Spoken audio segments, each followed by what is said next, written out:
What is good, YouTube? What is good, Facebook, man? We here for another night. Last Word Productions, man. As you all know, I'm your host, Tavares Wilson, and I always get the last word. So the guys should be joining up soon. So before we do anything else, though, as always, man, if y'all not doing so already, go ahead, hit like, subscribe on the YouTube channel. Go ahead and hit that bell notification, be notified whenever we do go live. And remember, we are starting up 2 shows per week. They will be Wednesdays, they will be Thursdays. Wednesday nights might be later times, around 10:30 Eastern time. These nights gonna remain the same, 8:30, 9:30 time. So in that ballpark, I'm gonna eventually work out a schedule permanently, so therefore you all can know when and where the show will be. But Wednesday, Thursday nights for sure, we're gonna be here, man. But before I get into everything I want to speak on in regards to the NFL games that we have left, we have 2 games left that will ultimately lead to the Super Bowl February 8th. I want to speak on the coaches that have been. We got somebody right now. Yep. Young boy Gino, what's up, bro? You coming up with new names every day, bro. Man, I'm good. How you doing, T? I'm good, bro. I'm good. So I was just about to get into the coaching hires that has happened thus far this offseason. And I want to speak on one. I'm gonna wait till everyone get here so we can speak on this one that happened today because I know it was a hot commodity. Mm-hmm. And so since we already spoke about John Harbaugh, let's speak on the moves that have been made or moves that we believe could be made and we think will be best. So I want to start with the vacancies so far. And as it stands right now, we know right now it's the Browns, we have the Bills, we have the Raiders, we have, I believe, if I'm not mistaken, Arizona as well. Mm-hmm. Okay, and there's 2 more teams. No, 1 more team I'm missing. Excuse me. Let's see. I said Bills. I said Raiders. I said Cardinals. Yeah, you said Bill Raiders. Oh, Steelers still open. Steelers still. Yeah, that's the 15. Okay, so Mm-hmm. I'm gonna ask you this, Gino. So let's take out the Bills because I think the Bills are pretty much obviously the most attractive job because of Josh Allen. But Mm-hmm. outside of the Bills, who do you believe is the most attractive job? Who has the most attractive job? I think that it's to me it's clearly the Steelers, Okay. and the reason I say that is the first thing that you need with a job is actually job security, Mm. and if you get hired by the Steelers, and as long as you're not brain dead, I mean that's 5 to 10 years guaranteed, bare minimum. We've seen how the Steelers operate. Now, if not another interesting thing on the table, if I just remove the Steelers, if the Raiders could convince me that we are moving into a new era of ownership, kind of like how the Lions found a good GM, and then we kind of turning the corner there, and I know I had the first overall pick, I would entertain the Raiders as well. But Mm. I would need almost a promise that the Lions kind of gave Dan Campbell Mm. his 6 years, full control with you and the GM. We're not gonna mess with anything. Brady gonna stay in the booth. But if I had to rank, if I just had to just go, it's obviously for me it's still number one because you do good, win 10 games, win 11 games. I mean, you got 10 to 15 years until you feel like stepping down. Right, right. Okay, okay. Was first off, what's up, Breeze? How you feeling, bro? What's good, bro? What's good? What's up with y'all boys? Man, Not chill. much, not much. So we were just speaking on what job that is left is the most attractive, and which one do you think it is? And which one's left? Run it by me. I think I know It's the Bills, Pittsburgh. Steelers, Cardinals, Raiders, and Browns. Um I mean it all depends on who I am as a coach. Um Honestly, if I'm a seasoned coach, like if I'm someone like a Brian Flores or somebody, like he's up for a coaching job this season, right? Or he's still DC and He fighting been for he Minnesota. been getting some interviews, but yeah. Okay. So like if I'm someone like him, I'm really rolling with something like Cleveland because they have everything that I really built my career off of. Like, I'm a defensive genius, and I know offense, like they're struggling there, but I can get me an OC in there. But my forte is on the defensive side of the ball. And they have, like I said, they have Myles Garrett. They have a Schlesinger, who's my pick for defensive rookie of the year. The back end is pretty solid. The front seven is getting to the quarterback. Like, we all know with Cleveland, the problem was never their defense. It's always the offense. So in that regard, if I'm somebody like Brian Flores, somebody who's like defensive minded, I'm going with Cleveland. In any other aspect, I'm gonna have to go with Buffalo because of Josh Allen. Because, like, with the many things I can make happen with a player like Josh Allen. Like we all can agree, Josh Allen is arguably top two, top three, however you want to put them in people's ranking today as quarterbacks. Some people got him two, some people got him three, some people got him one. I would say the Steelers, but like I said, it depends on who you are, because with that job comes a lot of pressure. And I don't think that job is just for like anybody to just come in like as like maybe a first time coach or something. I think like that's a job for somebody who has cachet, somebody who's been around the block before, someone who can handle what comes with being the coach of the Pittsburgh Steelers. Because I think in their whole existence, they had like three coaches. Mm-hmm. And even though they've been on a downslide, for the past 20 years, or when last time they went to the Super Bowl, like 07, 06, 07, right? Yeah. So the last 20 years, but the expectation for Pittsburgh is still high, and you got big shoes to fill, even though, people can say what they want about Mike Tomlin, but he set a standard in Pittsburgh, and you got big shoes to fill. It's not an easy job. So yeah, man, if I'm thinking, if I'm a defensive minded coach, I want to go to Cleveland. I want to be able to, take the next step with that Cleveland defense, and the offense look like it's coming around. They look like they're maybe just the offensive line away for really making noise. I'm not saying they're going to be like Super Bowl contenders or something, but they look like they're an offensive line away from actually being like a wild card team this season. I got trust in Shador. I like the weapons they got there. They could use another receiver, but what they have, the tight ends, Fannin and Njoku, Quinshawn Junkins. I like what they have there. And the defense is stellar. So if I'm defensive minded, I'm going Cleveland. If I'm any other coach, I'm going with Buffalo, just because I think I can make water out of wine, make wine out of water with Josh Allen. Brizzo, let me ask you something just real quick. What do you feel like are the expectations in Pittsburgh? Like, what do you feel like Tomlin has set these last 10 years? Because, I'm gonna answer, but then go into the question. I look at it from the perspective of, if I'm with the Steelers and I can get to 10 wins, 9 wins, or whatever, I'm bare minimum got a chance to get 10 years guaranteed. For sure. But if I go to Cleveland, maybe with that ownership group and with those GMs and all of that, I mean, I could win 10 to 11, have a bad year, have a bad couple of years, or just be average. And the pressure from the organization could push me down and push me out. Would that concern you? The fact that you don't know that Cleveland typically does not give that much grace compared to Pittsburgh, that doesn't factor to you at all. With what you said, I would definitely look at that, but keep in mind, Stefanski had how many good seasons in Cleveland? I know he won 2 Coach of the Year awards, but how many good seasons overall would you guys say he had? 2, maybe 3. Yeah. Out of stand. Maybe the 2, and they put up with him for a shit show for a while. People were calling for Stefanski's job for a while.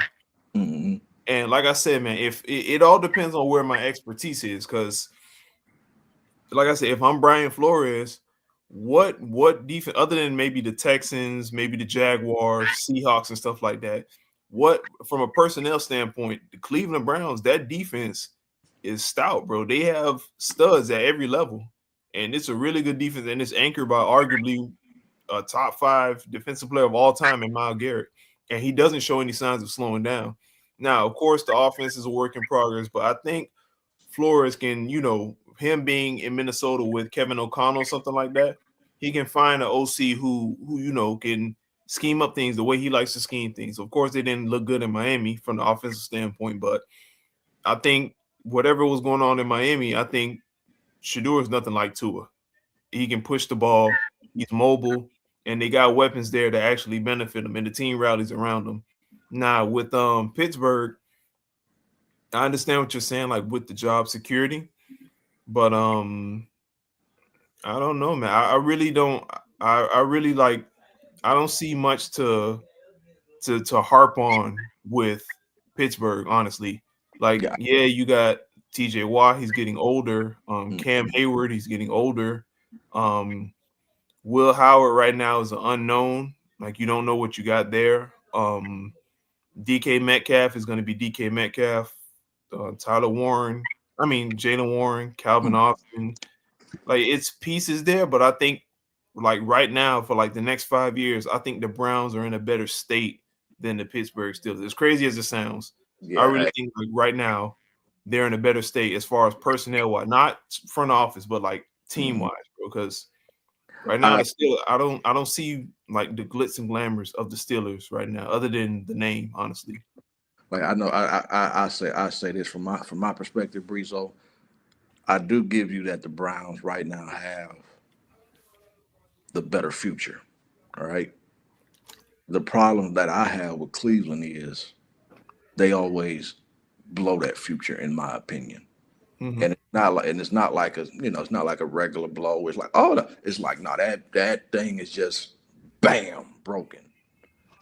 Even though like you say, this guy's getting older in Pittsburgh, this guy's getting this guy's getting it. One thing that I feel like trust with the organization of Pittsburgh is that on average we get better teams, whether it's because there's no interference from here or there. We get better teams than Cleveland to actually compete.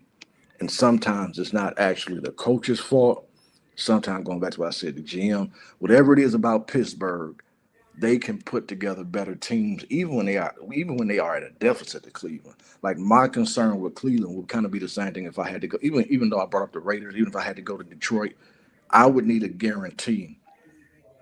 I get to work with a GM I like, no interference.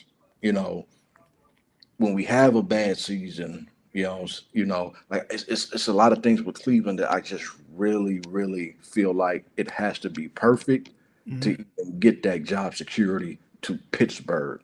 Where again, I would give it to you. Defense right now is in a better position. If I'm Brian Flores, I can get right now, but the issue might be with Cleveland and the decision they make right now today might look different in 2 to 3 years from now, and then I'm stuck. Someone who, like, if I got a good car right here and there's a great car right here, but every time this person sells a great car, it just breaks down, and this person car lasts for 10 years. As much as I want the pretty car right now, I don't trust that what you've given me is even gonna last that long if I'm Brian Flores. I don't even trust that y'all might not come down from upstairs. And I want to pick, and then y'all change the pick. I, I, Bill Belichick couldn't even figure it out there. Like, just me personally with Cleveland, it's almost like before Dan Campbell got with the Lions. I need so much assurances that you're not going to interfere. The GM is on my side. I have a lot. I will get the cap flexibility that I will get. And to Cleveland point, to be fair to Cleveland, they've been paying people. They've been trying to pay people here and They've there. been cutting that check, boy. So it's not Cincinnati, but I just need to know if we get, especially with the quarterback, if we get to the situation of if I like Shador and you don't get rid of him, or if I don't like him and you do, I'm not forced to keep him. Where everything is going to be based on me as a coach and whatever GM as what we want to do, not what you want to do. Whereas I look at Pittsburgh, there's a greater degree of whether it works against them or not to win a championship down the line. I have more freedom within that structure and job security. So I just look at Cleveland, and even though I made a case for Las Vegas, same thing there. I need assurance that y'all don't interfere. I don't know if those two organizations have it in them to not interfere at all. I just don't believe that those two organizations have it in them. That's where I would be skeptical if I was Brian Flores. if I could trust them not to interfere. So let me ask you before I hand it to you, T. What was it? What was I gonna ask? What do you think the expectation is for the next Steelers coach coming in? Because Mm-hmm. obviously, you know they're at minimum 500. Yeah. So I look, So I what do look, you think the expectation is? Because with Cleveland, is no way they can. Cleveland can't get any worse. They mhm. can't. And so I say when you say expectation, my expectation dealing with Pittsburgh is if I can get within striking distance of the playoffs, I got 10 to 15 years. And I might have a little two slumps. Even though Tomlin didn't have a slump here and there, Cowher had a couple of bad years here and there. Is where with Pittsburgh, I have a trust that if I am who I say I am, and they're not going to interfere, and I can pick my players, and I can pick my free agents, and I can do this, and I can do that. The expectation there to keep my job, not to have the fans upset, to keep my job is really to get in the playoffs. And if I can win a playoff game, that is good enough. The expectation with Cleveland is really at the mercy of upstairs. And I understand you said Breeze with Kevin got 6 years. I would just be concerned. What if we get in the playoffs? And I like Shador, and they don't upstairs. And they come to me and say, "Well, that's cool, but you got to make a decision." Or maybe I don't like Shador, and they continue to do.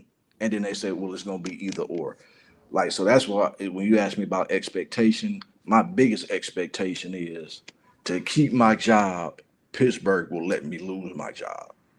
To keep my job is contingent on Cleveland actually liking me enough to keep my job, which I'm like, nah, I don't. I'm good on Cleveland. And again, that's just my perspective on it. Fair enough. Mm-hmm. Okay. So for me, the most attractive job is the Raiders, and I said this to Breeze the last time we spoke about this because, simply put, you have a clean slate. Like I get it. Like this is a traditionally historic franchise that's pretty much gets in their own way, and they don't really know how to evaluate talent that well. But the thing is, this is a team that has clean house. They've got rid of Pete Carroll after 1 year. They see that it wasn't going to work.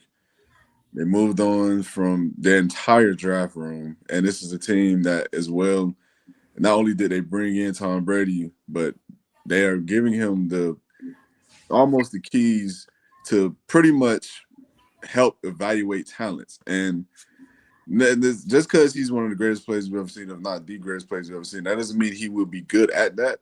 But it makes you feel better about where you were because this is a team that has not done anything in the last several years. So you just feel somewhat better about that stance, in my opinion. And then you top that off with the fact that they had the first overall pick, and they also have $80+ million in cap space. So you're looking at a situation where a GM or a head coach can come into a situation where he has the luxury of being able to spend money on players he wants, like a Patriot situation, as well as bringing in a young quarterback to pretty much reset your quarterback room cap hit.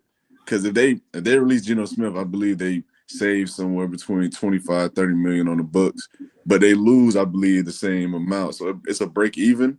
But at the same time, you're getting rid of a bad player. And I think whenever you can get rid of a bad player without getting yourself in the cap hell or that detrimental of a loss, I think it's good, in my opinion. So you go and you draft, and many believe they're going to draft Mendoza with the first overall pick.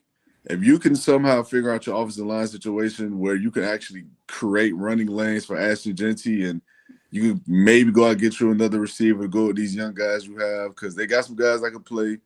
Tucker, pretty solid for them this past year. So it's we all know who Brock Bowers is. I mean, he was an All-Pro as a rookie. So they got pieces around the offense that can make it better.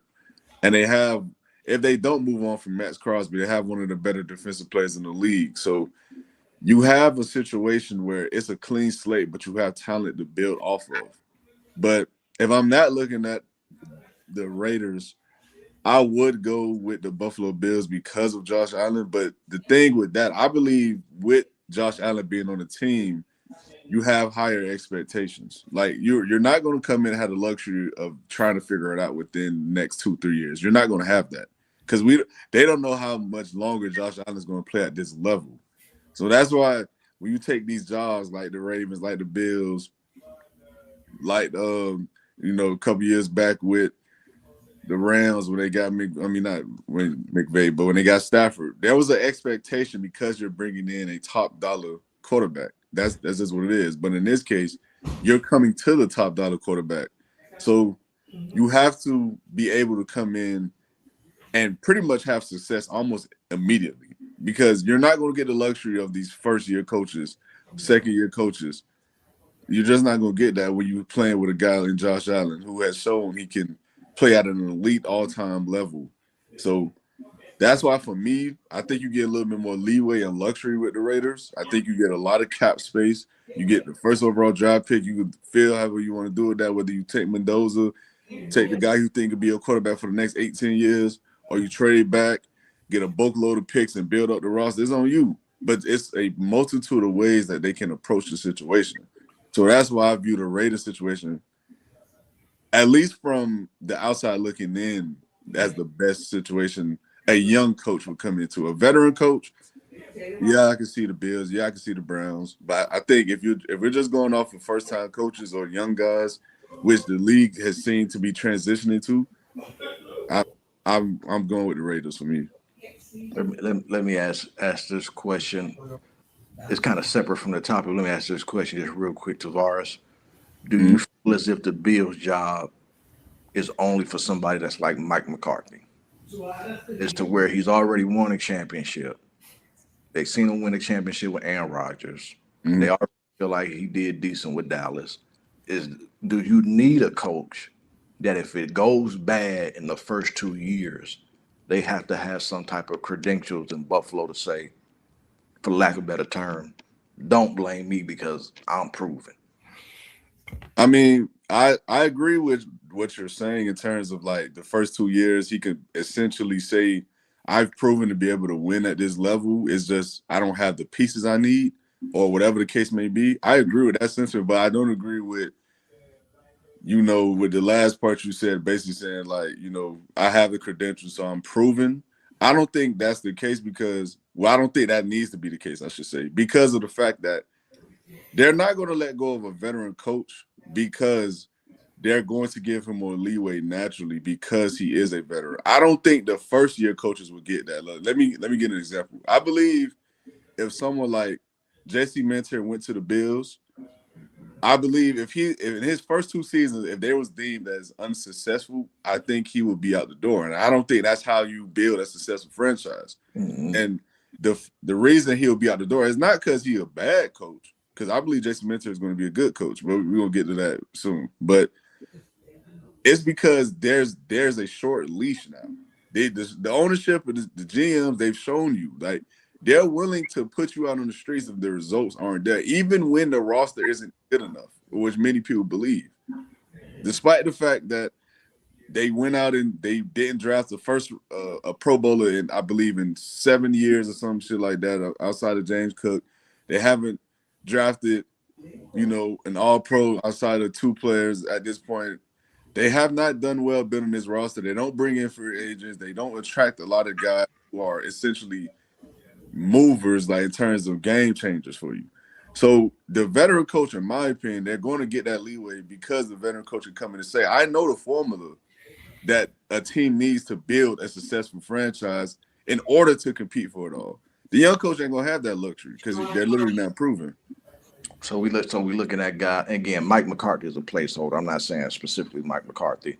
No, I get what you're saying. Yeah, but somebody like a Mike McCarthy has the credentials, been a coach. Yeah, they have to go to the Bills. But I agree, like not Mike McCarthy though. I say the only coach that can get away with something like that at this point in time is really Andy Reid, bro. Because what's the narrative on Mike McCarthy? He was an Aaron Rodgers and Brett Favre merchant. Clearly, that's why he was great. He went to Dallas. Dallas had more than enough for him to make something happen. And even with Jerry there fucking up everything, Dallas did not succeed with them. They didn't come close to succeeding. So I think somebody who has like a cachet, like a Andy Reid or even a Bill Belichick, those are the people that can say, you know what, I've done this before. I don't have what I need to make it happen, so you can't blame me. Everyone else is fair game, no lie. I think Mike Tomlin could come in and do the same though. I think he could. And I'm not going. I again, Mike McCarthy is a placeholder for me. I'm gonna disagree a little bit, Breezo. I don't really after what we've seen, kind of the back end from New England from Bill, and what we seen in North Carolina, how bad they look. Even though again they need to build that team, specifically Bill Belichick, I don't really think he would really have that long of a leash. Yeah, I think the game There's just there's a lot of people who look at him with a question mark now. But I get what you're saying, Breezo. That's your placeholder. Like McCarthy's my placeholder. I just don't know. It's like when you just start to talk about Buffalo, now it starts to me to sound complicated to a degree. Mm-hmm. Because I started to wonder about what the owner did with Keon Coleman, which I personally didn't like what he did to Keon Coleman. Even though I don't think Keon Coleman is a great player. no. Regardless how you cut it, it was crazy. Yeah, you know what I'm saying. Then we started talking about, I think the GM isn't good at all, in my opinion. Then like you said, Tavares, if you are a young coach, it's gonna be your fault in those first 2 years. Regardless, because you Yeah, see, just did to arguably a top 3 coach in their franchise's history. So it's like if they're going to do Sean McDermott that way, a guy who's literally drugged them out of the depths of hell, essentially, because the Bears was not competing for anything before Sean McDermott got in the building. I mean, I get it. Josh Allen was there. They went and got some talent. I get it. But he put together some damn good units, man. He's a defensive guy. They had some good teams on that side of the ball. But it's just, and that didn't matter. It didn't matter. Like, it literally came down to someone has to be the scapegoat. And it was him. They're going to do the same thing to a, wet behind the ear first year coach. They're going to do the same thing. yeah, and that's why that's why I said for Buffalo yesterday, man, if I was a coach, man, I really would want my own GM going in there because I need to trust somebody that can Yeah. give me those 2 good drafts. And that's why Pittsburgh keep popping up for me because, like you said, like when you asked me about expectation, Breezo, Pittsburgh can tell me they got all these expectations and all of that. I don't really believe they got expectations. I meant to answer that too. I don't think Pittsburgh got championship expectations or even playoff expectations, to be honest. I just think they care about as long as they could. Yeah, I think you still need to at least get to the playoffs. But like as far as firing someone for not winning the championship, I honestly think with Pittsburgh that would take about 5 to 6, 7 years before they can get like that because they would just hang their hand Kyle, I think Tomlin, and all of that. Oh, my bad, Tavares, go ahead. Nah, you good. I was just saying, like, I genuinely believe in Pittsburgh. You can, and I didn't mean to interrupt you, bro. That's my apologies. But I was just thinking out loud. Like, I genuinely believe you can go 9-8 2 years and you'll be perfectly fine in Pittsburgh. I genuinely believe that. And then throw in a 12-5 there. Like that's just how I look at it, Breeze. Where I feel like I know if William was up here, he'd say, "Nah, man, we got to win championship. We got to win championship. We got to win championship." Now, I feel like coach get in here, bro, win 10, 11, 12 games, get to the conference championship. That in and of itself in Pittsburgh buys you 5 years because they would believe that this is about to be Cowher again, Tomlin again, and within that 15-year window, we'll get that one. I just believe that's just the mentality that the Steelers organization have. That as long as you don't go 3-14 and just bomb and look like a complete trash can, you can be here as long as you want to, or you can overstay your welcome about 5, 6, 7, 8 years like Tomlin. And what's crazy about that? Mhm. Damn, I just lost my train of thought that quick. I was gonna say what's crazy about that is like with the whole like like the whole just don't suck. At least somewhat keep us in the ballpark of what we were, but show like we're eventually getting better, and then boom, I need like a nuclear season. Mm-hmm. I think like coaches who are like gonna be first time coaches, like when Kellen Moore, when he went to New Orleans, people were like, why would you leave the Eagles to go do that when you could have stayed in Philly? But I'm like, nah, he has an organization at ground zero right now.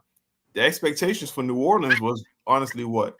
Nothing. Yeah, people Go in First, there, first overall pick. Yeah. so he can go in there. He can put his imprint all over the team. He can mold that team to what he wants it to be. That's my whole thing. Like right now, like I said, with Cleveland, they have a stacked defense. They have pieces there. Like I can see the vision there, but it's just no guidance there. The team is so penalized. Like that's such a heavily penalized team. Mm-hmm. And I think one thing about Flores, his mind, he's so militant, so structured. He can be that guy to look, hold on, get it together, like tighten up. This is not what we're gonna do. I think he's that type of guy. I think in Pittsburgh, I think that's like the city where, like I said, that's the city for an established coach, a guy who has that experience under his belt. You get me? I think a new guy going in there, even if he goes out there and has those those stellar like a couple standout seasons, something like that, I think he needs like a real splash in the pan. And right now with Will Howard being the unknown, like I hope Will Howard turns out to be great. But it's just like, when you have that unknown at the quarterback position, I can see if he was a part of the draft process and he picks his quarterback that he wants, then cool, I'm fine with it. But if I'm going in there with Will Howard and I see the way he used to play at Kansas State and everything at Ohio State and everything, maybe I don't like some of his deficiencies. Maybe I don't like his intangibles. Maybe it's stuff about him that just I'm not feeling. Well, no disrespect to Will Howard. I mean, he's a 6th-round pick. I feel like I don't have to be married to Will Howard. Mm-hmm. Like you guys can like Will Howard. Not saying y'all, but Pittsburgh, you can like Will Howard for the sake of believing that something better can happen or whatever. But if I'm a coach, I mean, Will Howard, you got 1 year. I don't have to like you. You're not a 1st-round pick. You're not like the end all be all. So that's just how I look at it. Again, if I get there and I don't like Will Howard, you out of here, bro. Like unless Pittsburgh, like, yeah, this is our guy and we love him. Like, dude, you a 6th-round pick. We appreciate the hustle. We'll holler at you. You're not even Anthony Richardson 1st-round pick to where we had to deal with you that long. Please don't bring that man up, bro. Please, man. Please don't bring that man up, bro. Man, so all right, man, like I said, bro, but regardless, I get arguments on both sides and I understand. But I'm gonna just say this and we're gonna move on to the games themselves. Well, not the games themselves. We're gonna go through the coaches hired first. But I just personally believe, man, Steelers, I don't think the expectation is as high as we all believe it is because the gold and black. I think that's a team that's pretty content on just being good enough. I don't think they need to see Lombardi's being hosted at the end of the year. I genuinely don't think they need that. And if they did need that, they would have got rid of Mike Tomlin a long time ago. But as far as Cleveland go, the reason I have a little more respect for their ownership and GM situation is because even though it's not working, they throw money and draft picks for talent like no other team in the league outside of maybe Philly.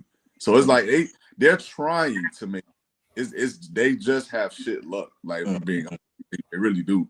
And that's why I can somewhat see Cleveland going out to potentially get a big studded name coach or something. Like Brian Flores would be a good fit there, in my opinion. But I can see them trying to make some shit happen with Mike Tomlin or get him back in the division. But it just all depends on what they want to do. But for me, at the end of the day, man, I really do think the Raiders have the cleanest slate because it's like what Breeze just alluded to with the Saints. There's zero expectations. You're at ground zero. Like, show us what you can do, essentially. And that's just it. Like, whether it's good enough or whether it's not good, hey, you got at least a 3-year window to make something shake. At least in my opinion with the Raiders. Because at the end of the day, these coaches, most coaches, it seems to me, are on short leashes, it seems. But let's move off into the next subject, man. Y'all got anything else y'all want to add? No, I'm good on that one. All right, so let's speak on the coaches that have been hired so far. So the first one I want to speak on is the former Cleveland Brown coach himself, Kevin Stefanski, who was hired by the Atlanta Falcons. And there was some interesting exchange of words from Baker on Twitter, basically telling him, like, he never received a text or call or anything in regards to him being released. He just was telling him, like, I just can't wait to see you twice a year, coach. I love the bad blood in the water, man. I love football rivalries. I ain't gonna lie. But what's your thoughts on the move, Breeze? What you got? Um, I feel like he's back in Cleveland again. Honestly, like no lie, I really do feel like he's back in Cleveland because what is Michael Penix gonna be? Is he the guy moving forward? I know. They still got Kirk on the roster, but Kirk is like Kirk Cousins right now. Like post Achilles, maybe he can come in and give you maybe 200-300 yard games a year, but that's it. You got a stellar running back in Bijan Robinson. When you was in Cleveland, you did have prime Nick Chubb. You got some nice pieces on defense. You had nice pieces in Cleveland. You had Njoku in Cleveland. You got Kyle Pitts now. Like, bro, I feel like he's in the same situation again, and he's proven to not be that good when it comes to actually, like, going all in and being a good coach for a quarterback. Honestly, when he had the star-studded roster with Baker and Odell and Jarvis Landry and all this stuff, he had these rock stars on the team. They looked good for a little bit, but then it crashed. So I'm not gonna lie. I think this was just a heat of the moment pick. Like, okay, maybe this is the best available guy at that moment. I'm not saying he was the best coach available, but maybe on that moment for that one day that he was free, he was the best coach that can be signed. So they signed him. Really, I don't know where Atlanta is going with this because the quarterback is unknown right now. Like, what y'all think? I know Penix suffered like another ACL or another like meniscus tear or something like that. It was ACL, yeah. Bro, this is like a reoccurring thing now. And you wasted 180 million on Kirk, and you got first round money tied up in Penix. Bijan is going to be paid soon. You still got to make a decision on Kyle Pitts. Drake London's going to get paid soon.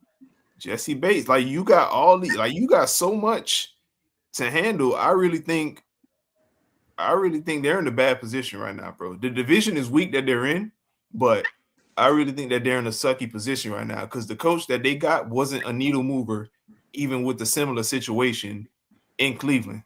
So I think they're in like they're still in this the move didn't phase me. It didn't. Okay, what you got, Gino? I think this is the worst possible move. And the reason is when you go to Atlanta Twitter and you go to Atlanta Reddit and you go to different places where Falcon fans are at, there is a lot of how could you do this to us? And the us that I'm seeing from a lot of the fans is do this to us, like the Mm, black people. Like, you know what I'm saying? Because there is a feeling from a lot of Atlanta fans. We saw what he did to Shador. Atlanta is, in a lot of people mind, black Mecca. And mm, then bring this guy here who is, right now, to a lot of people, a racist dude, and you bring him to Atlanta, and whether he's racist or not, now what ends up happening is you have a coach. Is the only way that people are going to be satisfied with him is you might just have to win a Super Bowl, which is extremely difficult. And you're gonna have to win the Super Bowl almost in 2 years, have no problems, no bad season, because now you have a fan base that has a narrative around him, true or not, I really don't care, around him that this dude is a racist, he's anti-culture, he's not of us, he's not our people, and now he's taking over the organization, and it could be a situation where he's gonna be sabotaging Penix or sabotaging this. So when you start out from day one with your own fans, not just saying this is a bad hire, but saying like you are a bad person, mm. like when your own fans are saying you are a bad person, the only thing that can salvage this is Michael Penix being an MVP level player and winning a championship. Mm. Because there's going to always be people that say whatever happened with Penix is the same thing that happened with Shador. They're gonna say whatever happened, and then don't let Shador have a great year without you. Now the narrative is gonna be what you held him back. Oh, yeah, it's gonna get real ugly. Yes. So from my perspective, Especially with all the reports that came out. Yeah. yeah. So from my perspective, not to just drag it out with Stefanski, I just don't believe like what it takes to keep his job is MVP Penix and or Super Bowl. Those are hard, especially when Penix to me is not going to be an MVP player, Mm, and you're probably not going to win a Super Bowl. mm, Like so, to me, Stefanski, I would almost ask if I was his agent, I would just say, "Are you like trying to get fired? Are you trying not to be in the? Are you just trying to get bought out in 3 years? Because this is probably the worst possible job you can consider. You damn near should have been begging Tennessee to take you or something. Like that would have been more shield in terms of your reputation than anything. So I think, like, man, that's probably the worst hire of the whole cycle, unless that dude just win a Super Bowl, and I mean immediately from how they sound. right. So for me, man, I just don't think Kevin Stefanski is the same coach of the year caliber coach he once was. I mean, I think it's just that simple. The only thing that's really working in his favor, I do believe the Falcons have talent. I think, you know, Darnell Mooney could play, Drake London, emerging young receiver, Kyle Pitts, for his hiccups, for what he is as a player, he's still one of the more talented tight ends in the league. And you have a good O-line. You got a situation with Michael Penix where you have a young quarterback. The injuries are concerning, but he's a young quarterback who can still be molded into something potentially better because there's talent there, but it's just about the mental at this point and whether he can stay on the field. And they have a defense that started to come on pretty damn strong at the end of the year, especially the pass rushers like Mark Pierce Jr. and the other dude they drafted. I forgot his name, but they got some talent, man. And the thing is, though, you're in a situation where you have certain expectations because of what you were saying. Like you're in a situation where you're coming to pretty much the new Hollywood, and we all know what it's filled with and who pretty much makes it go. So you're leaving a team after a situation where you pretty much forced the pale kid on the field over the other kid. So it's like, why? When one was clearly the better option over the other. And now you get into questioning not only a person's coaching, but their ethics and morals. And when you start to have that issue, you are already in a situation where you could potentially lose your locker room. And everyone knows once a coach loses the locker room, it's over. It's no gaining back the trust. There's no gaining back the players that are there. It's just done. Someone has to go. It's either the players or it's the coach. So he's in a situation where he's going to have to see early. And it's because he has talent, and it's because the division is not that strong. You're in a division where the Panthers just won the division and they lost their last game of the year. So it's a situation that you have to come in and see almost immediate success. I'm not gonna say they have to win a Super Bowl year one. I don't think that's the case. But at the bare minimum, they have to be competing for that division throughout the entire season, if not win it at this point. So they need to see that from him in order for people to have even any kind of remote little bit of faith in them. Because I just don't really see it. I mean, yeah, you got the fans who want to support it because it's the team, but you have guys who are, social media is everywhere, it's everything now. You have guys that see what happened and what occurred in Cleveland for months with Shador, and they're just going to sit there and psychoanalyze the situation and feel as if they know what Kevin Stefanski is in terms of a person. So it's gonna be pretty difficult for him to escape certain spaces, in my opinion. So the move itself, I'm not that big on, but I mean, I guess you bring in a guy who you feel as if is better than Raheem Morris. You bring in an offensive guy, you got offensive talent, so we'll see how it goes. But look, I'm not gonna lie. Before we move on, I'm not gonna lie. I think a lot of the flack that's coming his way, like we gotta somewhat look at it from a different angle as well. Because when they traded for Deshaun Watson wasn't the guy for that system. Deshaun Watson, in Houston, they was implementing Clemson's offense because that's all Deshaun Watson could run. Deshaun Watson was terrible at reading offenses. Reading defenses. I think that's indictment too, though. So okay, but I mean, I get you on that, but bro, like this is not my guy. I can't do nothing with this guy. This isn't my guy. He can't work in my system. I know you're supposed to build your system around your quarterback, but if the narrative on Deshaun Watson that deep into his career was that he can only run one offense, bro, that I give Stefanski a little grace on that one. And then with the Shador and Dylan Gabriel thing, we draft two quarterbacks in one draft, and you basically tell me make a decision, like put two and two together, make it work.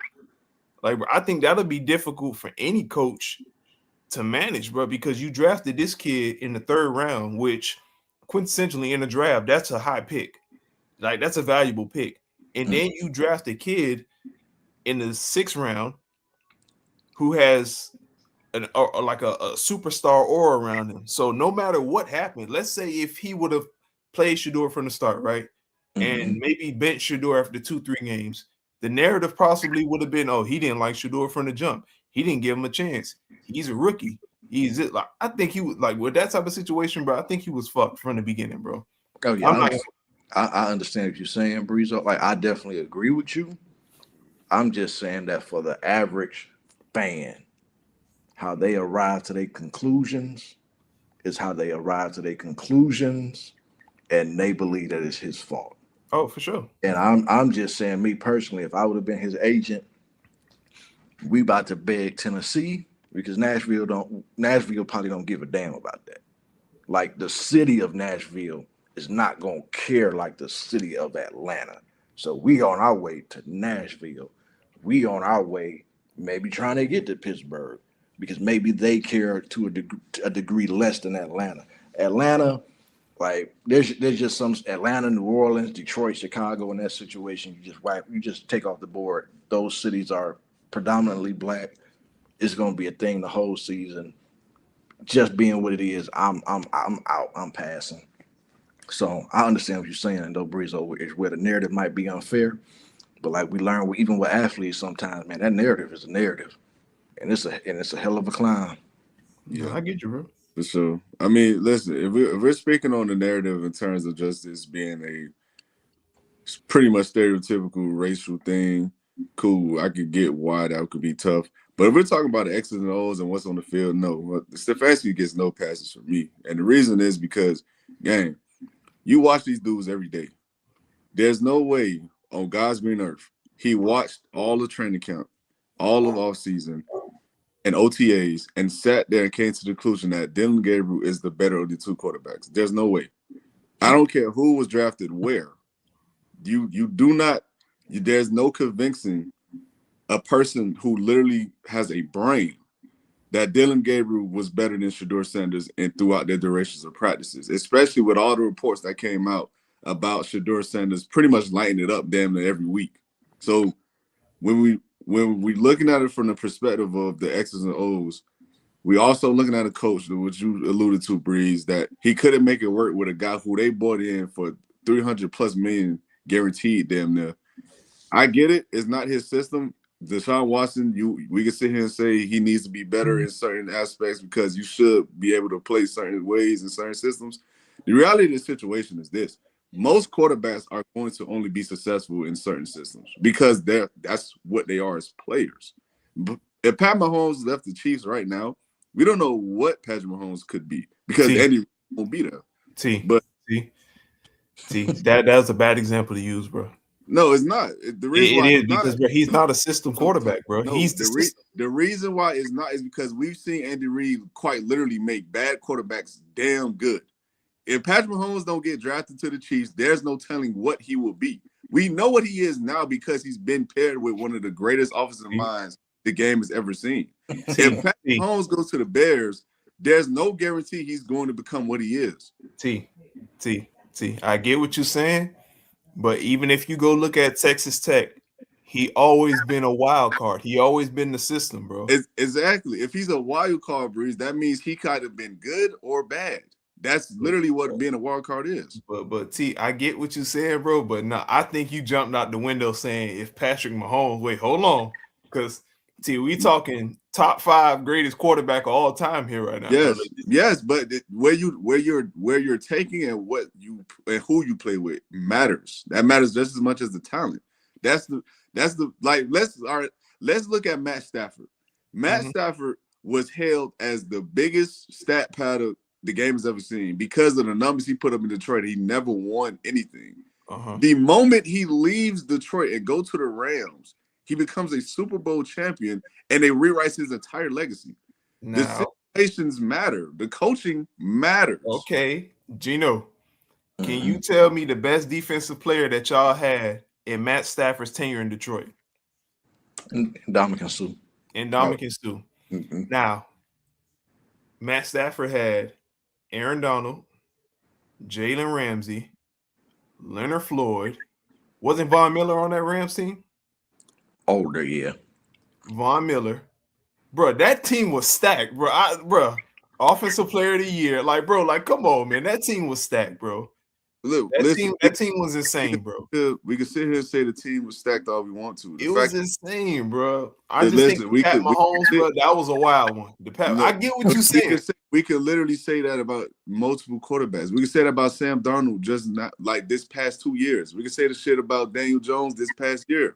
We can say this shit. We can literally say the same thing about Geno Smith when he went from the Jets to the Seahawks and actually resurrected his career. Like, and why we can't use them? Why you had to jump out the window and say? I'm just saying. Like, listen, if you want to just revoke that example, then cool. But my point still remains the same. My point isn't that a great player and a great coach will make a way to find it to work together. That's just how football works because that's what you have to do in this league. When you have the talent at that position, you have to be able to accommodate that talent. And I believe if Kevin Stefanski is the coach we believe he is or what people believed he was, he should have made Deshaun Watson work in some capacity. I'm not saying he had to look exactly like how he did in Houston, but he should have been at least good. He wasn't even that. He should have been at least good. And then you turn that around. You now have a record of what I believe the last 3 years he went 13-38 or some shit like that. Like, nah, bro. Like, this isn't what good coaches do. That's not what good coaches are. They're not going to completely just leave their players out high and dry because they can't make it work in their system. They're not going to have losing records for 3 straight years and be one of the worst teams in the league. I just don't see it from that perspective in terms of the X's and O's. But we did get a comment from Mason. He said Darnold and Daniel Jones just did that too. But I mean, I'm just saying, bro, like we gotta put everything in perspective, man. But the next coach, what happened to Mason, man? Hey, I ain't hear from bro in a while. What happened to him? Oh, no, he's still around. He be commenting from time to time. But sorry about the Vikings, man. But I mean, sorry about the Vikings, crazy. But let's speak on Robert Saleh going to the Titans, man. So, what's your thoughts on that, Breeze? What you got? I hate it, but I love it. Like I think we were talking. I did say I think it was one of these shows. I said that the Titans were a place to look at because I don't know if it was in the chat or if it was on the show, but the Titans do have a bright future. They got a bunch of nice pieces. I like the weapons that they have there, and they do have Cam Ward, who's a young quarterback. I watch them as well because they are my division rival, and them as well. They're a heavily penalized team, and Robert Saleh and what's this guy's name? Robert Saleh and Brian Flores. They're both structured coaches. Very strict, very, very, very strategic. And I think they're going to clean up a lot of errors that they have over there in Tennessee because a lot of it was false starts, neutral zone infractions, offsides, holding. I think somebody like that who comes in with the approach of being strategic is going to be very helpful for a young team.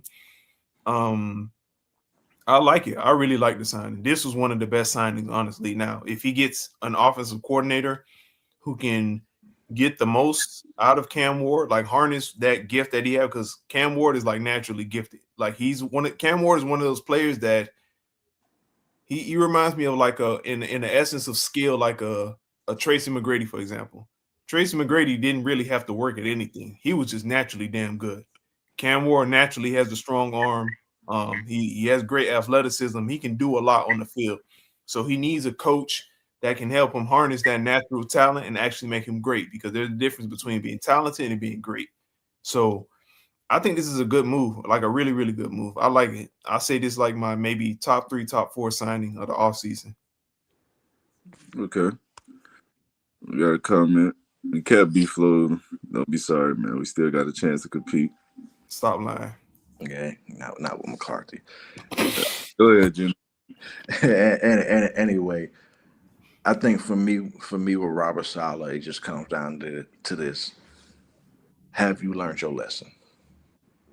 I think that I understand that. Look, Zach Wilson is not as good as is not as should not be as good as Cam Ward. But for Robert Sala, this time around, whatever you have to do to make sure you develop Cam Ward needs to happen. Because I don't doubt that Robert Sala can get a great defense running. I don't doubt that Robert Sala might get some weapons there like he had in New York if he gets to get help from the GM. I just need to know, as Robert Sala learned, how to pick whoever's going to be over his offense to make sure that they get the best from Cam Ward and they don't have another Zach Wilson situation, or they don't have to go out and try to get another Aaron Rodgers type of situation. I need to just be sure that for Robert Sala, because this could probably be the last time he's a head coach again if it doesn't work with Cam Ward. So the only thing that I'm not sure with Robert Sala, and it might not have been his fault because A Rod got hurt. Zach Wilson was ultimately trash, and I don't think you can help Zach Wilson other than help him be a backup, which is okay for Zach Wilson, makes a lot of money doing that.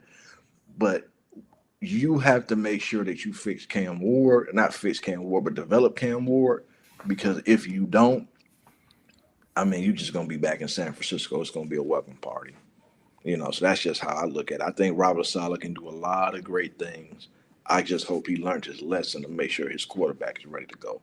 And again, I think Cam is way better than Zach. But if Cam is not developed all the way, somebody else will be coaching Cam in 3 to 4 years. Okay. For me, I think this is the second best coaching signing this offseason. And look, I gotta say this, man. Robert Sala to me was just giving the short end of the stick. I mean, it's the New York Jets, bro. There's nothing more to say, in my personal opinion. Like, you have a situation where your quarterback literally blows out his Achilles within the first 4 plays of the season starting. You go turn to Zach Wilson, a guy who has been quite literally horrendous his entire career. And to top that off, you have an owner and GM quite literally actively working against you and trying to pin the blame on you for why it's not working. So it was a bad situation all around with New York, man. So I'm not going to rag on Robert Sala for why it didn't work in New York, because it literally works for nobody in New York. It could be players, it could be coaches. It's literally no one that thrives there within the last 15 years. It just hasn't happened. So with that being said, though, I do agree that he has to show at the bare minimum to be able to bring in a staff that can help develop young talent, because the Titans are a young team. They have DK, they have Cam Ward, they have, you know, Al Maynard. yes, they got him too. They got the young running back they drafted this year as well. I mean, last season as well. So it's like you have talent around them that can pretty much still be dyed in any color. It's a blank canvas. Now, what are you going to do with it is the question. So if he can bring in, and I think he has the connections around the league to do so. If he could bring in guys who can actually be good offensive minds that can put good situations into place for these players to be their best version of themselves or to eventually become that, I truly believe the sky is the limit for the team, because I think they got talent on the defensive side. And I know he's going to coach a damn good defense regardless of wherever he goes. So it's the situation where it just depends on some of these coaches' downfall is the fact that they can't find a good staff. And I don't want that to be the case for Robert Saleh, because I do think he's a good coach. I just don't know if he can find a good staff yet. And that's the problem. And if he can do that, I think they have a bright future. Yeah, and I agree with that, Tavares. Because again, that's just my only question And even when it came to the internal locker room issues with New York, I'll give him a pass on that. I just thinking about what could lose him his job is one, can't have any more just ridiculous internal locker room issues like they had in New York. No matter who fault we feel like that was, in that locker room, whatever. And he has to develop. Like if he doesn't do those, like if one of those two things or both of those things happen, I think it's be his last time being a head coach. But if it don't happen, like you said, I think he's a great mind. Can play deep. He can get defense going. They can win a lot of games. I hope he pick good staff too. Because if he get a good offensive coordinator, I know that's your rival, Brizo. So I know you don't want that to happen. But if he gets a good offensive coordinator, I think Dayball can still be a good offensive coordinator, something like that, or whoever we believe in. Tennessee will be fine. I know you don't want that to happen, Brizo, but It's not gonna happen. I'm speaking into existence. It's yes. not gonna happen. Crazy work, boy. Crazy. It's Watch. crazy. It's not gonna happen. Watch. Talked about with all these coaching openings. I seen some reports about John Gruden, but I haven't seen an interview with no one. I'm not gonna lie. I think at this point in time, bro, I think Gruden's coaching style is archaic at this point, bro. I don't think he needs to be a coach anymore, bro. I really Why? don't. I think he's more of a personnel, like more of a just like a media personnel at this point, bro. Like like I'm hearing reports like players don't like they're not fond of him. They don't like his style. Is it like Yeah. his style is like too like it's just very like I said archaic. Like the game has been to this point. The game is like I'm not saying it's bad, but the game is like kind of dumbed down. Mm-hmm. And when you hear some of the plays and the formations that John Gruden is calling, you're like, what the hell? Like him, Sean Payton, like, bro, like their plays sound like religious scriptures, bro. Like, what the fuck, bro? Like, gee, like they're killing quarterbacks with these plays, bro. And shout out to Bo Nix. I give Bo Nix a lot of slack, bro. But when I forgot what the play was, but it was like maybe like 14 different calls on one play, bro. Like literally just on one play, bro. And they're like, yeah, Sean Payton, if you miss the one play, he's not gonna repeat it and he gets pissed off at you.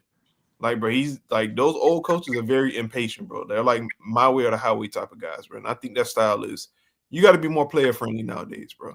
Honestly. Yeah, for sure. But Mason has said, watch that ball go be the OC in Tennessee. And I ain't gonna lie, that's not far fetched to say. I ain't gonna lie, because I don't think Dayball's getting a coaching job, head coaching job at least. But let's speak on the head coach situation that did occur today with Jesse Minter going to Baltimore, though. And I'm gonna start with you, Breeze. I mean, my bad, not Breeze. Gino, I'm gonna start with you, bro. What you think about that move? I look at this move, and I think this is the best comparison I can have for it. Even though it's only been 1 year for him, and even though I don't like him because he kind of burnt the Lions, he's either going to be Ben Johnson or Mike McDaniel's. And what I mean is Jesse Minter has an amazing schematical mind.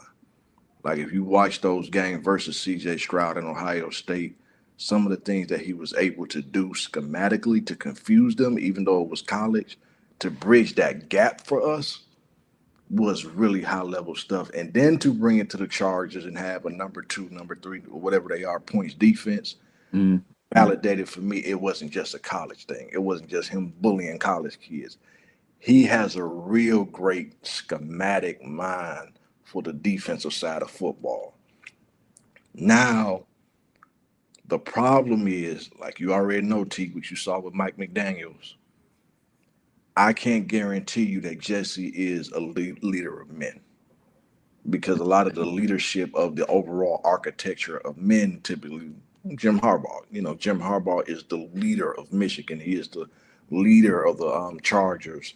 And Jesse, yes, Jesse has a real good relationship with the defense and people listen to him and things of that nature. When you have somebody who is so great up here, the only thing that's left for me is can you actually lead your team? If he can get the right OC, to work with Lamar, and he can get the right leadership with Baltimore, I think Baltimore really can get to the next level, like how we got to the next level. We were stuck here, and then he kind of pushed us here.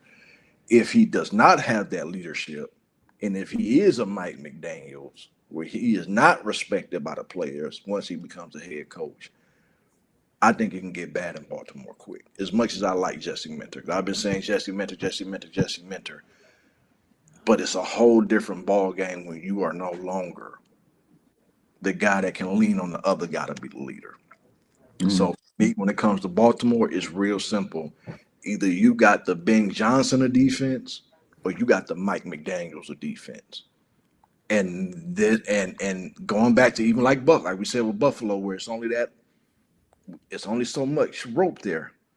You take over Baltimore, the expectation right now with Lamar with such a great generational talent at quarterback is Mm-hmm. win a championship too. Like winning a championship is not just Buffalo's expectation, that's Mm-hmm. Baltimore's expectation too, and Mm-hmm. Lamar's expectation. So to me, this is real simple. Year one and year two, they need to be in the AFC championship game, and they need to have at least a defensive performance where they feel comfortable going into year three. Or I think like it can go south real quick if Lamar specifically feels like, I mean, y'all wasting my time. Basically. Okay. What you got, Breeze? Like I said, I agree with Gino. Like I said, with these coaching jobs where you got these generational quarterback MVPs at quarterback, it's tough and it's going to be very rough on a first time head coach coming in to try and steer a ship that it's been stagnant for a while. Like the Ravens, pretty much the expectation for them every year is arguably AFC Championship or Super Bowl. So with a new coach coming in, there's no room for regressing. We Mm-hmm. need this. We need the AFC Championship off the rip, Mm-hmm. and then we need the Super Bowl. We don't need wild card. We don't need divisional. We don't need to be fighting for the playoffs. Like, and that's the crazy part with these jobs with these great quarterbacks and with these rich history, because you still got Derrick Henry, you got Lamar Jackson, Mm-hmm. and anybody who knows football will tell you, hey, that's enough to get you to where you want to go. But you gotta also galvanize the troops. You gotta get that defense on point. You gotta fix that O line because that line has been horrible. Yeah, Lamar covers up a lot of that, bro. Yeah, so Because, so so just like you got like I said, you got Robin and Batman and Derrick Henry and Lamar, but now you got to get the rest of the squad together, or you have to find a way to get so much out of Lamar and Derrick Henry to cover up the deficiencies of that line and get you to that AFC Championship or that Super Bowl. I think it's going to be difficult because he is a defensive minded coach, and like Gino said, he doesn't have Harbaugh to lean on to take some of the blame or take some of the pressure off of him. But for a first time coach, man, I'm wishing him the best. I just think the situation was there, so he took it, but it is a pretty tricky situation because when you got a Lamar, Mahomes, a Burrow, a Josh Allen, the expectation off the rip is greatness. Yeah, and before you jump into Tavares, another thing that makes his job difficult and has even more expectation, Mike McDonald in Seattle is viewed as like his big brother. So now there's an expectation also of I am getting the twin of Mike McDonald. So what Mike McDonald did in 2 years with Sam Darnold, there's a lot of people that feel like if you are his little brother and if you are the twin, if you are the brain trust like him, well, we should be where Seattle is within 2 years. No questions asked because we have a better quarterback. So that's just another level of it's only gonna go one either real good or real bad quick. okay. I believe for me, man. Before I go, let me let Max comment on. He said that's the give and take with old and young coaches. Old dudes might be outdated, but they're better leaders. The young guys are geniuses, but don't know how to get guys to buy in. I mean, it's some truth to that, but I do believe there are guys who essentially can do both. Mhm. But for me, man, I think this was the best move thus far. And my only pushback for it is the same pushback I have for Robert Saleh. Mhm. Are you able to put together the staff? And that's And to be fair to Jesse Minter, that's the question for any head coach who's a first year head coach. So I'm not gonna make it seem like it's just him, but Mm-hmm. that's what the concern is. Can you put together the staff in order for your team to compete? And if he can't do that, I think the sky's the limit. I think they can genuinely compete for at the bare minimum AFC title appearance next season if he can do that. But Mm-hmm. if he can't, it's like what Breeze said, the expectation is the expectation. And if that's not met, it's gonna be a short-lived dream for him. Mm-hmm. And the reality of the situation is when you play with the guys like y'all both had alluded to already, when you're playing with these all-star, superstar, generational talent players at these positions, especially quarterback, there's a certain standard that just needs to be upheld. And if that standard is not met, it's just good riddance. Yeah. But but let's move off into the games themselves that will be occurring this weekend, though, man. So I want to speak on the Patriots and the Broncos game firstly, and I want to ask y'all this before we get into the game itself: is there any chance that y'all believe, in y'all opinion, that the Broncos can pull it off with Jared Stidham? You can go Brito. Yeah, because of that defense. Honestly, the thing is, the thing that I've noticed, Jared Stidham. I was watching him even when he was with Belichick, and with Stidham, Stidham is very smart with the football.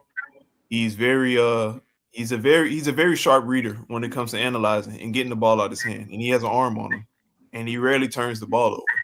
And when you have a top defense like that, pretty much all he has to do is be Trent Dilfer. Because if we're being real, the Patriots, when they played the Texans, the only reason the score got out of hand like that is because of the turnovers and the picks leading to horrible field position.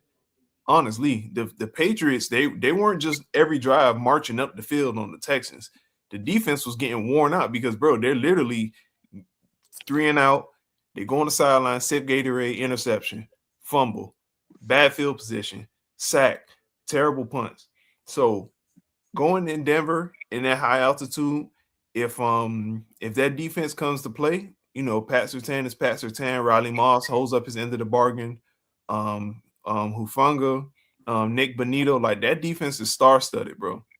And Sean Payton doesn't play the radio. Sean Payton, look at his track record, bro. He turned Taysom Hill into a pretty serviceable quarterback, a tight end gadget guy. He turned him into a pretty serviceable guy. We looked at Bo Nix coming out of Oregon. People looked at Bo Nix and was like, "Yo, is this guy is old? Can he be a franchise quarterback?" And Bo Nix looked pretty good. He looks pretty good. He looks like he's going to be the future of Denver. So I'm not expecting Sean Payton to go out there and make Jared Stidham win the game, but he's going to scheme up a way for Jared Stidham not to lose the game and keep them in the game and let the defense do what they do best. And I think that if that happens, then they have a real chance because Jared Stidham is not a turnover machine. Even with Belichick, Belichick was high on him because he wasn't a turnover machine. He was very good at reading and processing. So it's a chance, bro. It's really a chance. Let me ask you this real quick, Brizo. How many points? What is the max number of points you feel like the Broncos can allow and still win? Um,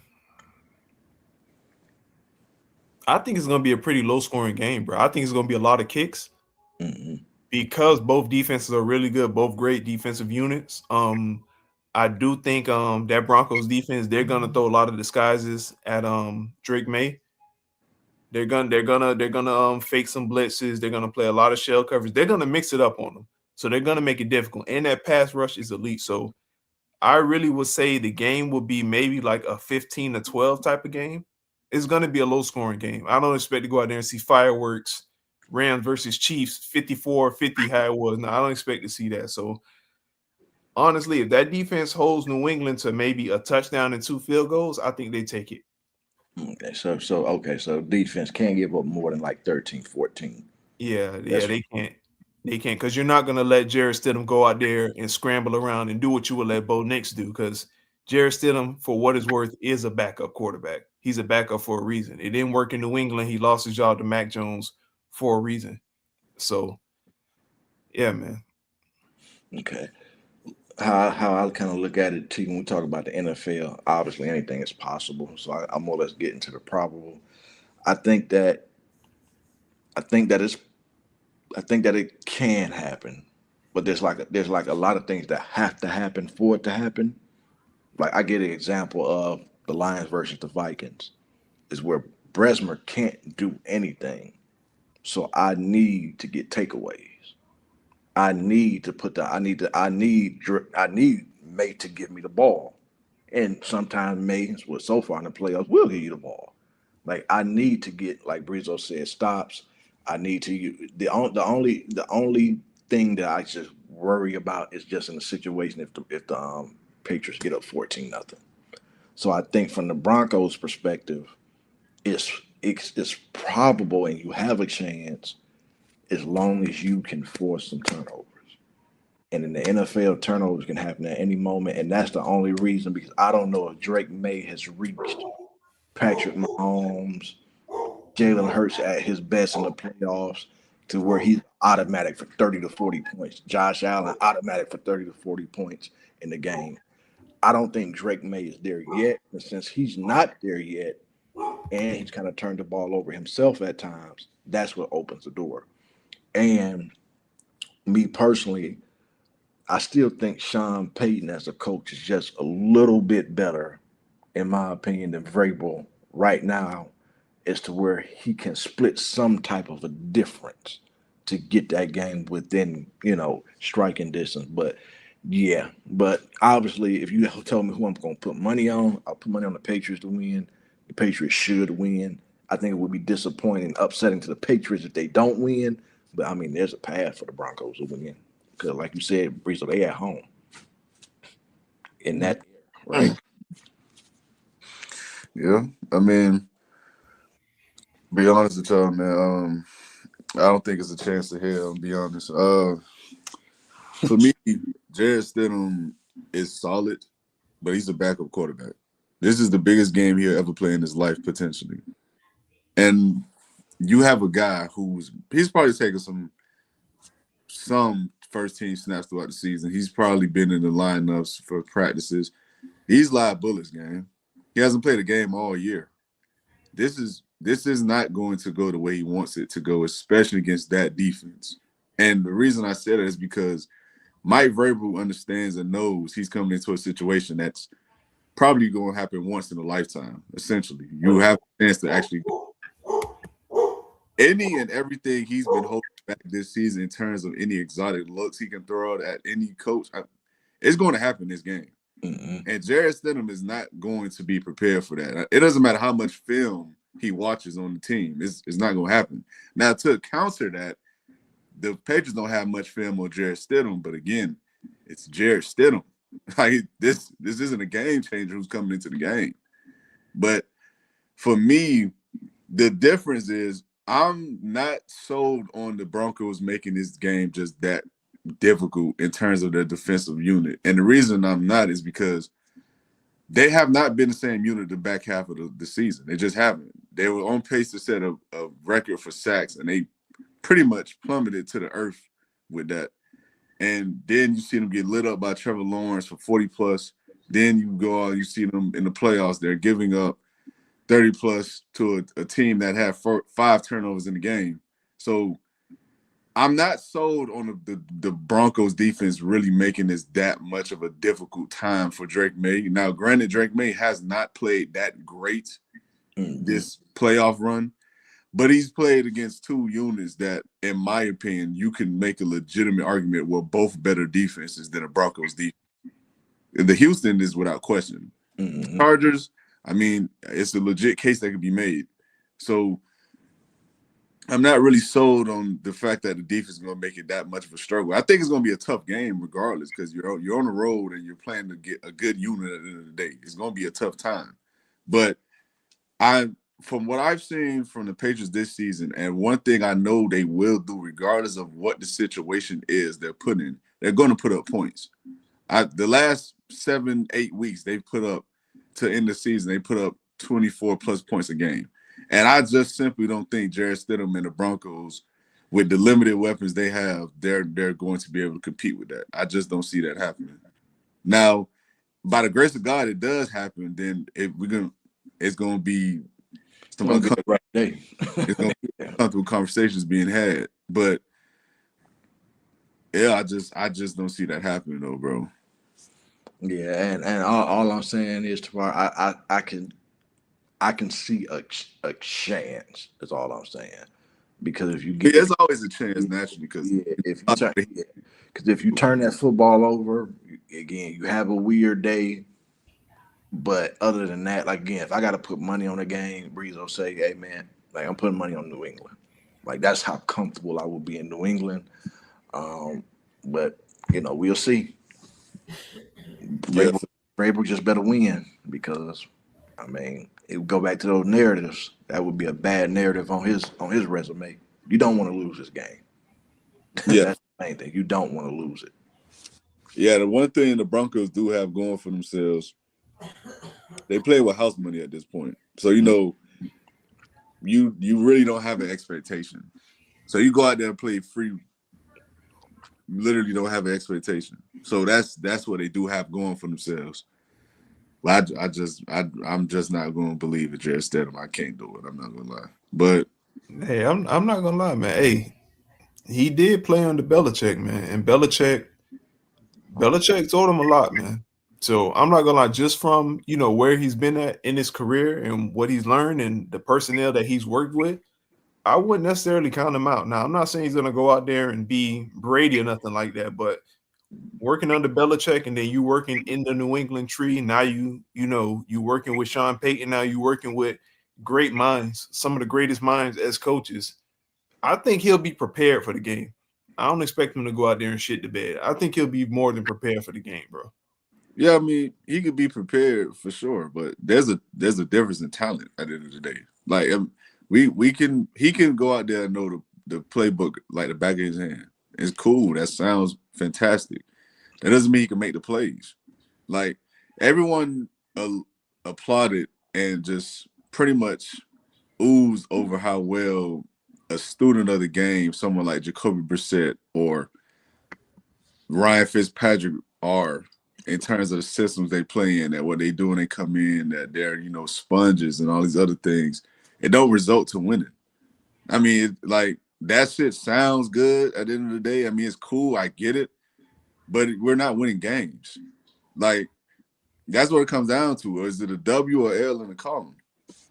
And I just don't see what he's going to come into a first game situation, the biggest game of his career ever, probably, and what it's going to amount to. I just don't see that happening or working in his favor. Now, again, if it does, then hey, more power to him. Man. I can't say anything else about it. But I just don't see that shit happening personally.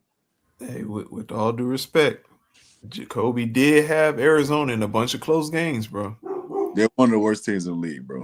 He did have them in a bunch of close games, though, bro. These more victories have to stop, bro. Hey, I'm just saying, bro. Arizona some shit, but Jacoby did have them in a bunch of close games, man. They lost, Breeze. I'm just saying, bro. I'm just saying. We're giving points for being almost good bro, because when you just say, Jacoby and Fitzpatrick being sponges and all this stuff, Arizona's defense wasn't the Broncos, bro. The Arizona defense was their best units. Let's not talk like that unit was bad. Bro, and you're saying that's the best unit, but bro, they weren't world beaters, bro. They were better than their offense. The same defense was not elite, bro. The defense was not elite by any stretch, bro. No, I'm not saying they were elite. I'm saying they were better than their offense. So see, doesn't that like so the offense is some putrid shit, and they're in some that was close led games. By let's not forget that part. I'm saying they're in some close games. I'm not saying they're great, bro. I'm just saying like there were a lot of scenarios that they could have pulled out wins, but timely mistakes and errors fucked them up, bro. They couldn't because their quarterback and offense wasn't good enough. That's why they couldn't. Man, go look at Jacoby numbers, man. Jacoby was balling. The numbers, bro. The numbers are the numbers. That's Jacoby cool. was balling, man. When we listen, this is why I said we gotta watch the games. The man, bro, I watched the Cardinals games, bro. The man was out there short hopping throws, throwing timely bad interceptions. What? Like this, bro. I remember the game against the Rams, bro. I remember The game, right? The one game. but not the one game, the games. I've watched multiple Cardinal games. So Gino, let me run something by you real quick. Mhm. Guess who the best tight end in the NFL was this season? Man, Trey been that. Let's not. No. Don't do that. Guess who had a Don't do breakout that. season Don't this talk year? like he. Don't talk like Gino, guess who had a breakout No, season wait, this no, year? you're not about to do Let that. me You're guess, not about to do McBride. that. You're not about to make Gino, it seem like Jacoby Brissett had a unlocked. breakout season this year, right? He been that. Right. Had a breakout season this year. He's been After good. Kyler Murray couldn't get the man the ball. Kyler He's Murray been- had everybody on that team looking like garbage. The man has been good. You talking like Trey McBride went Trey from mediocre Trey to great. McBride was never the unanimous best tight end in the NFL. He never was.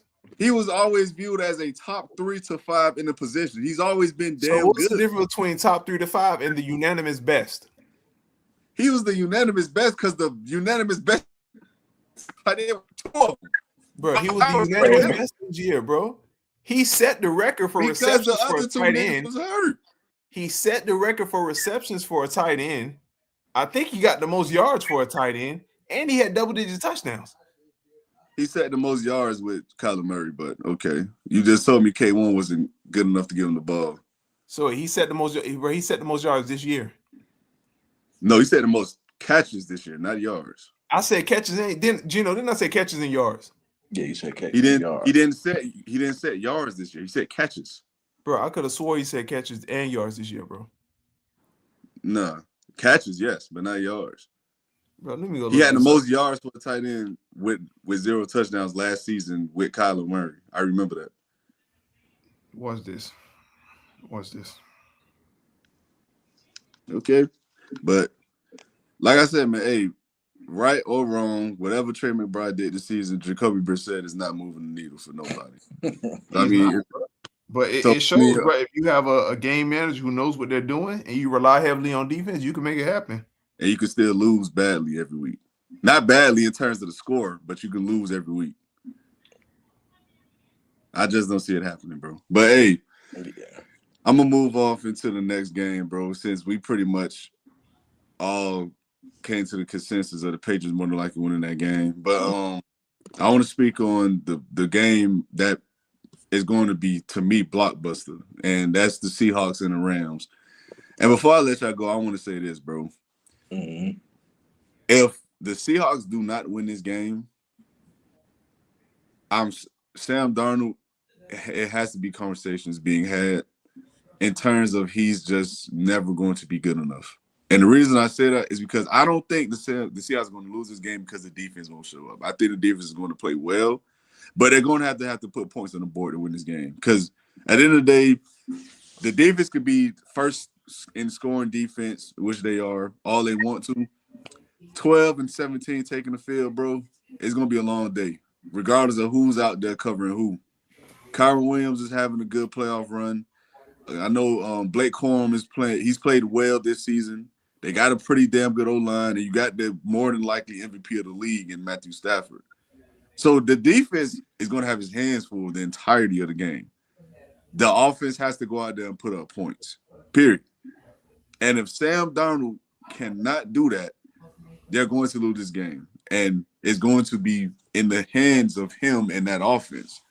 Because I just don't see them being able to hold the Rams under 20, 21 points. I don't see that happening.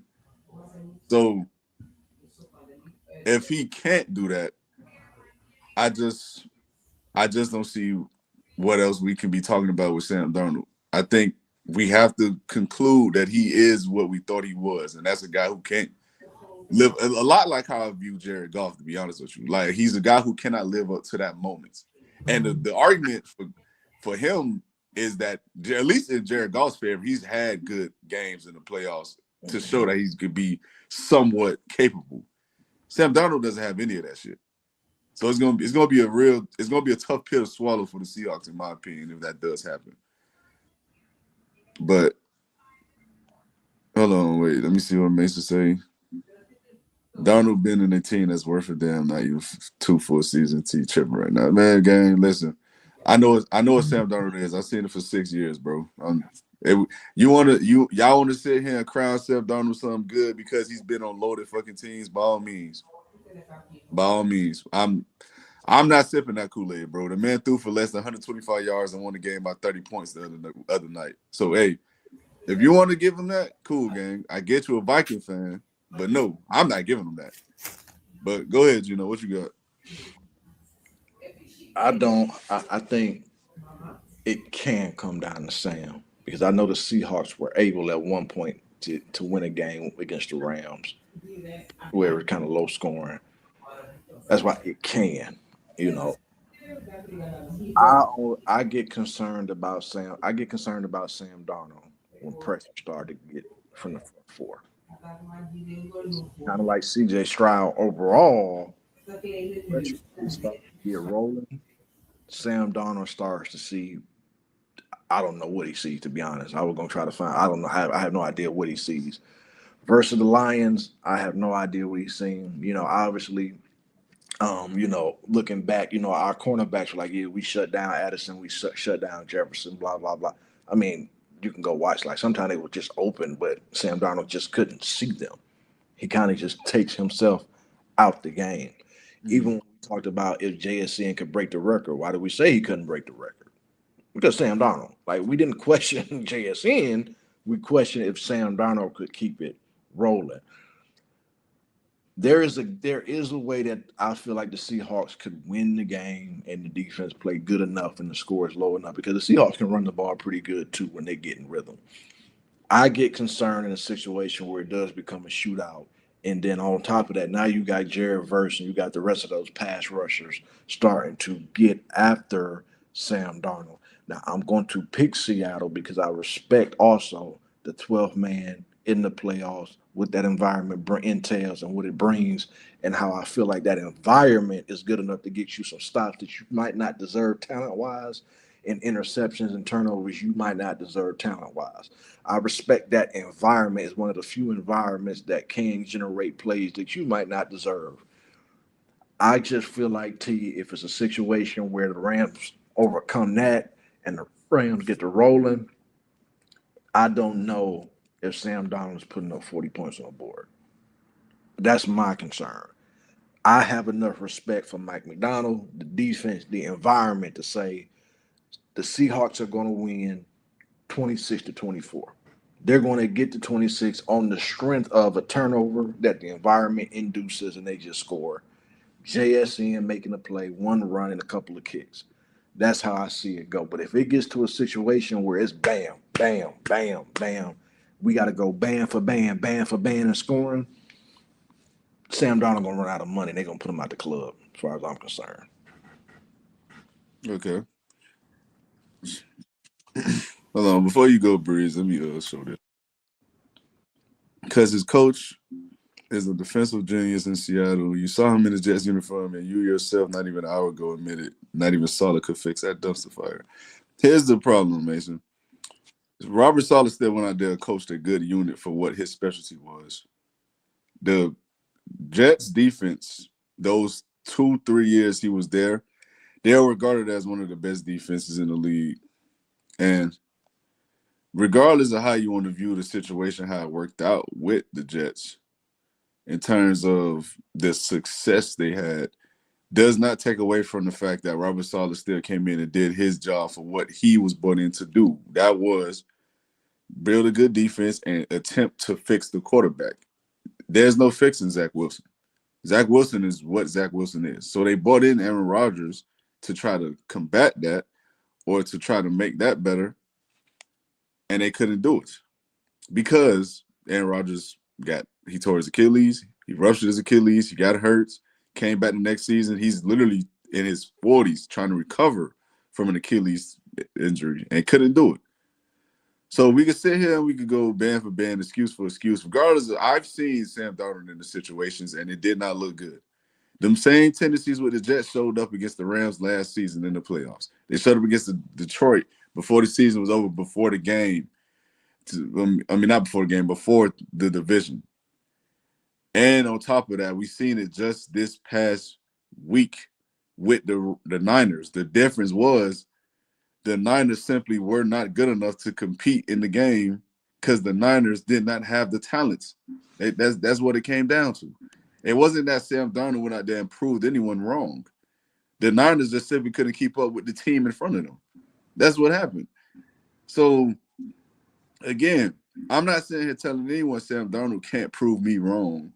I'm not even saying Sam Darnold's gonna have a bad game. What I'm saying is, if the Seahawks lose this game and Sam Darnold does not play well, I'm out. Is no more next season. Is no more. He can build off this. He can fix that. I'm done. It's just over for me. I no longer want to see Sam Darnold. If I'm a Seahawks fan, I don't want to see him in the uniform because this is who he is. Some things you just won't be able to change about yourself as a player. And if that's the case after this Sunday, then I'm done. If I'm a Seahawks fan, I'll be done. But what you got, Breeze? I'm gonna be real with you. I'm gonna keep it short and sweet. Sam Darnold, number one, he's going in there handicapped. He has an oblique injury for one. Number two, moments are his kryptonite. Big moments. Even that last game when they played against the Rams, that fluke 2-point conversion, a bunch Yeah. of timely penalties, bro. They got away with one.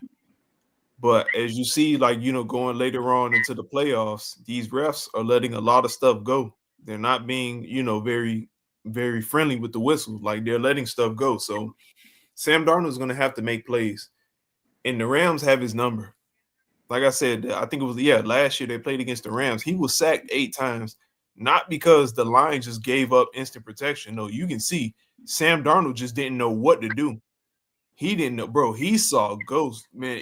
I thought it was horrible on Herbert. It was horrible on Darnold. What you saw this year against the Chargers and the Patriots, what Herbert went through, bro. Darnold was just getting Yeah, demolished back it there, was bro. horrible. The announcers was crashing out. Just throw the ball, run, Sam, run, like, bro. They was going crazy. So they have the blueprint. They know what to do to get to Sam. They know what coverages to play. They know that that team in Seattle right now is kind of similar to what they had in Minnesota personnel wise. He has a number one that he's going to want to spam in JSN the same way he'll spam in Jettas. He has a reliable 2 in Shaheed the same way he had Addison. They got a solid running back. They got a solid tight end. They know how to get after Sam. So Sam is going to have to overcome himself in this game.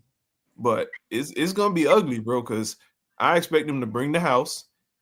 And Sam being injured with that oblique injury, how much punishment is he going to take before he starts getting gun shy? And that's what I'm thinking, man. Well, I am taking the Rams to win it though, all because when the fate of the world is on the line, I am not putting my money on Sam Darnold, bro. I'm not. Now, not to cut you off, T. I think I just sitting here thinking, like how you said with Jared Goff, right? How you don't believe in Jared Goff.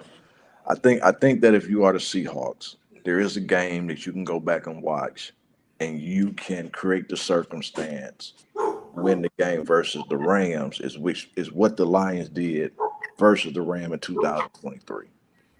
We're going back to where you said Breezo is where they kind of been letting things get physical. The Lions and I obviously had Devontae Adams or not, but the Lions got extremely physical and disrupted paths in Sean McVay offense. If they're not gonna call those things, and I'm the Seahawks, I am Terrion Arnold, Sauce Gardner across the board. Like I'm coming, like if I'm the Seahawks, I'm starting this game with the intention to see how physical can I be in disrupting these routes. Because what I do know with Matthew Stafford sometimes, if you can disrupt the route and rotation of his players, he will throw you one. And if he throws you one in that environment, like I believe either he threw one against us or he fumbled or he got sacked. The moment he threw one against us in Detroit in that environment, it flipped the entire game and kind of put LA kind of like in a panic and in a shock. Versus Chicago, you could see at times, even though it was snowing, kind of a panic and a shock, but they got it back right. Versus Carolina, they almost gave the game away. So if I'm Seattle and to Breezo point, if they letting us play physical, I'm coming out the gate and I am getting as physical as possible to disrupt these routes. I know Puka is Puka, But if you go watch, if I'm the Seahawks, I watch that Lions tape, we were still able to disrupt those routes and kind of disrupt Sean McVay and Stafford's time. And I want to find that out immediately. If we get called, we're gonna take our hands off of them. And to be honest, the game is probably over there because then you can't touch these dudes. But if I am allowed to go out there and get physical, Terry Arnold basically holding every play, but you're not calling it, I'm making it a long day for the Rams. Like I'm at home. I'm making it a long. I am going to do what the Lions did for Jared Goff versus the Rams. I just need you to not mess up. I just need you to complete this pass. I just need you to dirt this ball. Now here becomes the problem. Do you can you believe that Sam Darnold can at least for one night beat Jared Goff? 2023 playoffs is where you just say dirt the ball. We got you on defense. We're gonna win the field position game. I guess my question for both of y'all, do y'all feel like Sam Darnold this game, if they just calling it tight, Seattle allowed to grab them, do you believe that Sam Darnold can at least be that? Dirt the ball, make the completion. You don't even buy that Breezo.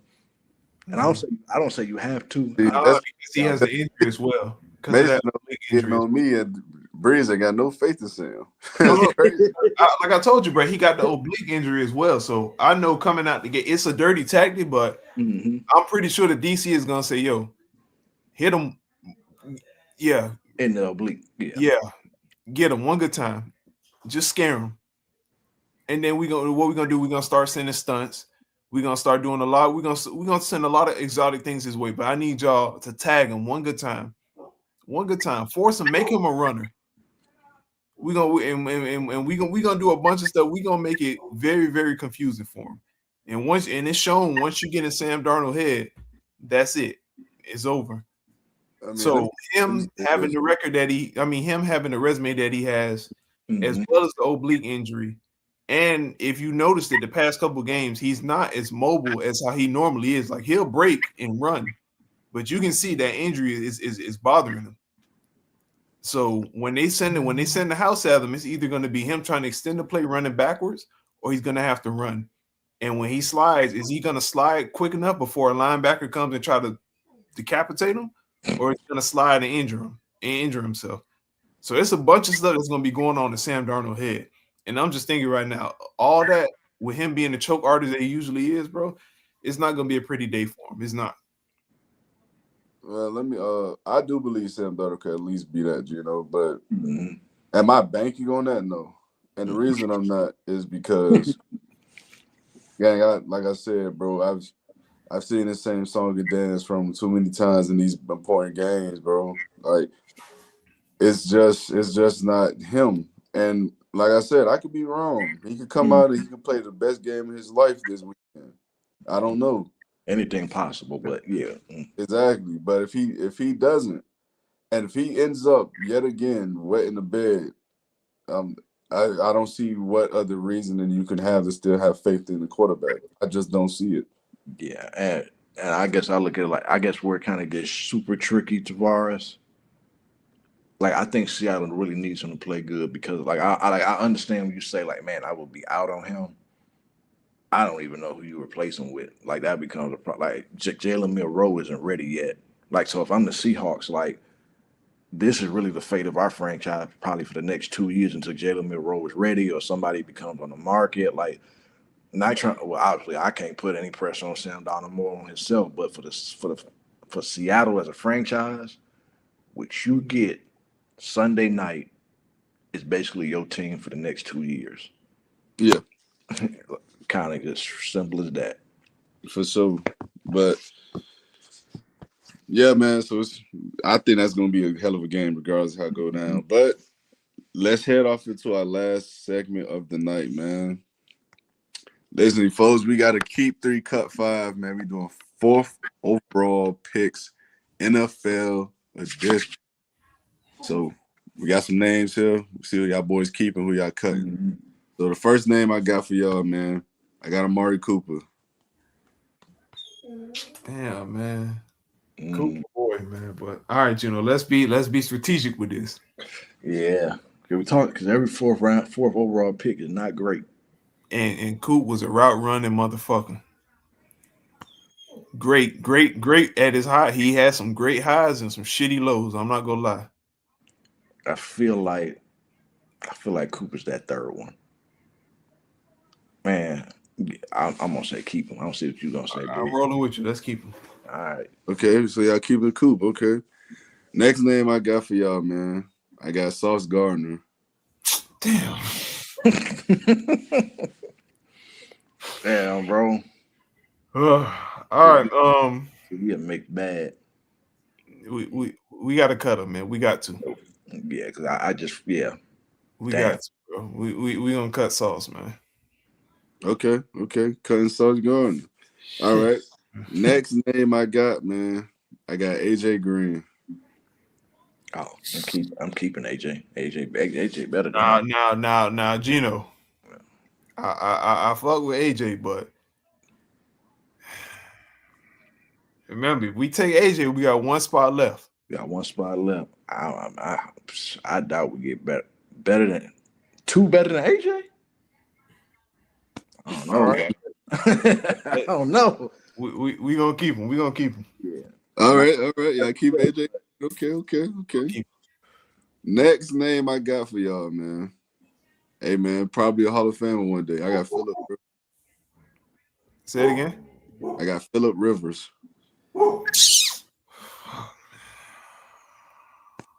We gonna cut, bro. Yeah. We gonna cut. I feel like knowing that last one we gotta keep. I'm gonna be mad if it's somebody trash though. Man, Gino full of shit, man. Hey, man, okay. Man, you fuck AJ? Yeah, I fuck with AJ, man, but come on, man. Next name I got, man. I got Lane Johnson. Oh, we did right, Lane. Yeah, keeping Lane. That's probably the most athletic tackle. Bro ain't fucking with Lane. Bro, we so early into the game, bro. I feel like Tavares got a haymaker, bro. Ain't that 5 people? Ain't that 5? Bro, you never go with your gut, bro. Like, how many we got left, bro? I thought it was 3 and 2. You got 2 left. Yeah, you got 2 left. All right, Gino, hear me out. Oh, okay. I see you said. I need you to roll. I need you to roll with me, bro. More than 5. We got like 7 people. Who we got? So right now we kept Amari, mm-hmm. We kept AJ, mm-hmm. we cut Phillip, mm-hmm. we cut Sauce. Right now we at Lane. So and we got 2 more people after that. 2 more people. I'm gonna say let's go for the cut. All right, cutting. I'm gonna say let's go for the cut. Mm-hmm. Because we got 2 left. It's 60. Let's look at it like, bro. We got 66% chance to get somebody better, bro. Lane, I'm gonna trust you. We gonna cut. All right, man. Come on. All right, let's do this. See, we gonna cut. Miles. So yeah, cutting Lane Johnson, man. All right, okay. Next name I got for y'all, I got Ezekiel Elliott. We fucked up. Yeah, Lane is better than Zeke. Yeah, but we here now. Can't go back. So now the question is, the next person better than Zeke? Oh, I think we bank. I think we bank on it, man. And you gonna cut Zeke? Yeah, we gonna cut him, man. All right, I hope it's AP. All right, I'm cutting Zeke. All right, next name I got Trent Williams. I gotta go Trent, man. I don't get no better at tackle. That's the last one, right? Nah, there's one more. Come on. There's one more. We take a Trent. It ain't getting no better than Trent. What I told you now. Come on now. Already passed Lane Johnson, so we gotta go Trent. Okay. All right, so listen, in this keep 3, cut 5, y'all chose to keep Amari Cooper. Y'all chose to keep AJ Green. Y'all chose to keep Trent Williams. Y'all cut Lane Johnson. Y'all cut Ezekiel Elliott. Y'all cut Phillip Rivers. And y'all cut Sauce Gardner. So the last person y'all have to cut Denzel Ward. So y'all boys got it. Y'all want it. I told you, man. Yeah. I guess it's a dub, but you can make an argument for Lane Johnson over Cooper and AJ. So. Yeah. Hey, man, we cook. I think we cook. Mm-hmm. All right, man. So, hey, listen, that'll be it for this show, guys. Appreciate for those who did tune in, who did drop the comments. Appreciate you, Mason, always, bro. But if y'all not doing so already, man, y'all go ahead, hit like, subscribe on the channel, man. Hit that bell notification to be notified whenever we do go live. Remember, 2 shows a week now, Wednesday and Thursday nights. Do not forget about the giveaways, man, that we will be conducting on the show. It's going to be for apparel. It's going to be for the opportunity to receive a signed basketball. So whoever is interested in that, you got to first subscribe to the channel, follow on Instagram. You DM me, let me know you did those things. But before we head out, man, anything else y'all want to add? Appreciate y'all, man. Appreciate y'all for tuning in. Let's go, Colts. We win the Super Bowl next year. Yeah. We gonna see.